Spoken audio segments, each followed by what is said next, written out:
Types of resources, मैंने आपको पहले भी बताया, रिसोर्सेज को पढ़ने का या किसी भी चीज को पढ़ने का सबसे आसान तरीका क्या है, हम उसको क्लासीफाई कर देते हैं। क्लासीफाई कर देंगे तो हमारा काम आसान हो जाएगा। तो हमने ये अभी तक ये समझ लिया है कि रिसोर्सेज क्या होते हैं। अब रिसोर्सेज क्या होते हैं ये अगर हमारे को समझ में आ गया तो अब हम पढ़ेंगे टाइप्स ऑफ रिसोर्सेज क्या है। टाइप्स ऑफ रिसोर्सेज सिंपल यार, अपने आसपास की चीजें देखो और केवल उसको दो पार्ट्स में डिवाइड कर लो। पहला पार्ट क्या होगा, पहला पार्ट डिवीजन का है नेचुरल रिसोर्सेज और दूसरा क्या है man made resources. Natural resources simple सी बात है, जो हमारे को नेचर से डायरेक्टली मिला है, हमने उसके अंदर कोई मॉडिफिकेशन नहीं किया, हम उसे सीधा नेचर से ले रहे हैं और हम उसको यूज कर रहे हैं। सवाल उठता है इसके एग्जाम्पल क्या है, क्या आप सोलर एनर्जी को कुछ वो कर रहे हो, नहीं कर रहे, आप डायरेक्टली उसकी हीट ले रहे हो, राइट। सो कुल मिला के कुछ ऐसी चीजें जो कि हमें डायरेक्टली गिफ्ट्स ऑफ नेचर मिल रहे हैं, हम उसमें ज्यादा मॉडिफिकेशन नहीं कर रहे, हम उसको डायरेक्टली यूज करें, इसको हम क्या कहते हैं, नेचुरल रिसोर्सेज कहते हैं। मतलब जो नेचर से मिले नेचुरल रिसोर्सेज। अब तुम्हें क्या करना है, तुम्हें अपने आसपास देखना है और देखना है कि ऐसी कौन सी चीजें जो नेचर से मिली हैं और आपकी नीड्स को सेटिस्फाई कर रही हैं, उनको हम क्या बोलेंगे, नेचुरल रिसोर्सेज कहेंगे। फिर इस नेचुरल रिसोर्सेज को हम दो भागों में डिवाइड कर लेंगे, एक आता है रिन्यूएबल और दूसरा आता है नॉन रिन्यूएबल। किसी भी चीज को पढ़ने का आसान तरीका यह है कि उस टर्मिनोलॉजी का मतलब समझ में आ जाए तो वहीं पर काम खत्म हो जाता है। रिन्यूएबल मतलब कुछ चीजों को रिन्यू होने में टाइम लगता है, कुछ चीजों को रिन्यू होने में बहुत ज्यादा टाइम लगता है, इसी के बेसिस पे हम इसको बोल देते हैं कि वो रिन्यूएबल है या फिर नॉन रिन्यूएबल है। फॉर एग्जाम्पल, अब जैसे मान लो कि सोलर एनर्जी है, या फॉर एग्जाम्पल विंड एनर्जी है, या फिर फॉरेस्ट है, टाइडल एनर्जी, ये सब क्या है, ये सब आपकी नीड्स को पूरा कर रहे हैं और ये सब क्या हो रहे हैं, कंटिन्यूअस रिसाइकल होते जा रहे हैं, रिन्यू होते जा रहे हैं। मतलब आप इनको रिन्यू होते हुए देख सकते हो, नहीं देख सकते तो फील कर सकते हो कि हाँ ये रिन्यू हो रहे हैं। बट दूसरा केस देखते हैं, मतलब non renewable source of energy. Non renewable का क्या मतलब है, नॉन रिन्यूएबल का मतलब होता है इनको बनने के लिए इतना ज्यादा टाइम चाहिए होता है कि किसी एक इंसान की लाइफ साइकिल में तो वो पॉसिबल नहीं है कि वो बनते हुए देख लेगा। आमतौर पर लाइफ साइकिल कितनी होती है, 60 to 70 ईयर्स होती है। तो समझना यह है कि ऐसे कौन से रिसोर्सेज हैं जिनको इतना ज्यादा टाइम लगता है। पहला है कोल, पेट्रोल, इन सारी चीजों को बनने के लिए बहुत टाइम लगता है। ये ऐसा नहीं है कि हाँ 10 साल में बन गए, 20 साल में बन गए, 50 साल में बन गए, 70, इनको करोड़ों साल लगते हैं, करोड़ों साल लगते हैं इनको। सवाल उठता है ये कोल और पेट्रोल बनते कैसे हैं?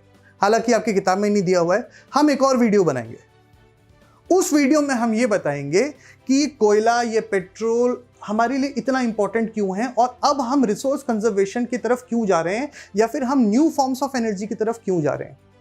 क्यों मोदी जी इलेक्ट्रिकल व्हीकल्स की तरफ अपनी सारा रुख अपना चेंज कर रहे हैं, क्यों सोलर एनर्जी की तरफ हम अपने अलायंस को बना चुके हैं, क्यों इंडिया और फ्रांस ने एक लीडरशिप रोल लेते हुए सोलर एनर्जी की तरफ इंटरनेशनल सोलर अलायंस का गठन किया।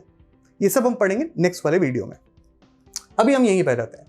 रिन्यूएबल रिसोर्स और non renewable resource I think clear हो गया। सिंपल सी बात है, रिन्यूएबल मतलब जो कि कम समय में रिन्यू हो जाते हैं, रीजनरेट हो जाते हैं, और नॉन रिन्यूएबल मतलब जिनको बहुत ज्यादा टाइम लगता है बनने में। कितना टाइम ये भी मैंने आपको बता दिया, कुछ 10-20 साल 50 साल की बात नहीं है, यहां पर बात हो रही है हजारों सालों की, लाख साल की, करोड़ों साल की। ठीक है, तो सिंपल हो गया रिन्यूएबल और नॉन रिन्यूएबल। ये दोनों किसके क्लासिफिकेशन के अंदर आते हैं, ये सब नेचुरल रिसोर्सेज के अंडर में आते हैं। कहने का मतलब हमने पहले नेचुरल पढ़ा, फिर नेचुरल को फर्दर क्लासिफाई किया दो भागों में, एक रिन्यूएबल और एक नॉन रिन्यूएबल।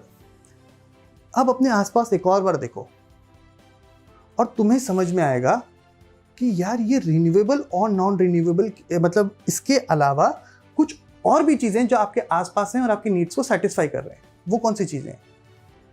वो चीजें हैं ये देखो, ये तो हो गई importance of time and technology. इसको, इस स्लाइड को एक बार रिवाइज कर लेते हैं। मैंने आपको बताया था सोलर एनर्जी है, पहले हम इसको सिर्फ मानते थे कि दिन हो गया, काम करने का टाइम हो गया।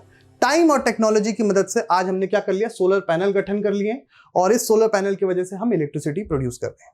नेक्स्ट, ये झरना बह रहा है, हमारे मन को बहुत अच्छा लग रहा है। पहले हम इसके लिए यही काम आता था। ये बट टाइम और टेक्नोलॉजी की वजह से हमने क्या किया, डैम्स बनाना शुरू किया और इससे भी हमने इलेक्ट्रिसिटी बनाना शुरू कर दिया. So this is the importance of time and technology in making anything a resource.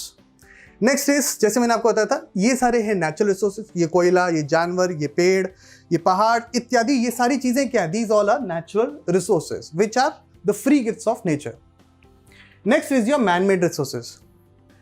Did nature provide you these flyovers and roads? No. With the help of time and technology हमने ये create किया है.